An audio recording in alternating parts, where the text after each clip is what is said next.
Hello বন্ধুরা, আজকে আমি চলে এসেছি আফ্রিকার মহাজঙ্গলে। আচ্ছা বন্ধুরা, আজ আমি এসে পড়েছি আফ্রিকার এক ভয়ঙ্কর জঙ্গলে, এমন এক জায়গায় যেখানে ভুল পদক্ষেপ মানেই বিপদ। চারপাশে ঘন জঙ্গল, অদ্ভুত শব্দ, আর আমার মনে হচ্ছে কেউ আমাকে অনুসরণ করছে। ও নো, আমার মনে পড়েছে এখানে রয়েছে এক ধরনের আদিবাসী যারা প্রতিনিয়ত গাঁজা সেবন করে থাকে। এরা এক একজনে 10 থেকে 12 কেজি পর্যন্ত গাঁজা খেয়ে থাকে। আমি ছুটতে ছুটতে একেবারে জঙ্গলের মাঝখানে চলে এসেছি, আর এখানে আমি শুনেছি এক ধরনের আদিবাসী থাকে। তারা নাকি দিনে এক একজনের 10 থেকে 12 কেজি পর্যন্ত গাঁজা সেবন করে থাকে। এদের হাতে যদি আমি পড়ি, আমার নিস্তার নেই। তাই আমাকে খুব সতর্কভাবে যেতে হবে, যাতে এই আদিবাসীদের চোখে আমি ধরা না পড়ি, আর ধরা পড়লেই আমি শেষ। এরা ঝিঙ্গেরারা হুর হুর বলে এক ধরনের শব্দ বের করে, মানুষকে আক্রমণ করে। এরা খুবই ভয়ানক। এদিকে আসেন, এই যে দেখেন, এখানে হচ্ছে আদিবাসীদের পা। তার মানে এরা আশেপাশে যে কোনো এখানেই আছে। আমাকে খুব সতর্কভাবে চলতে হবে।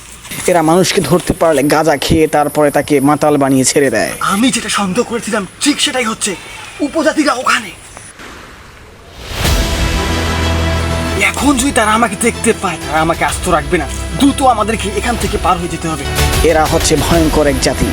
ওরা মনে হয় আমাকে দেখে ফেলেছে, আর ওরা আমাকে নিচে রাখবে না। পালাও।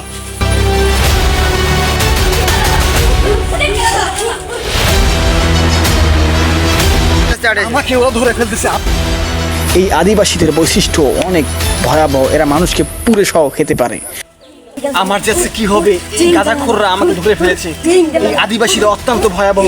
এরা আমাকে আজকে যে কি করবে, আমি তো ভয়ে আমার শরীরের রোম দাঁড়ায় যাচ্ছে।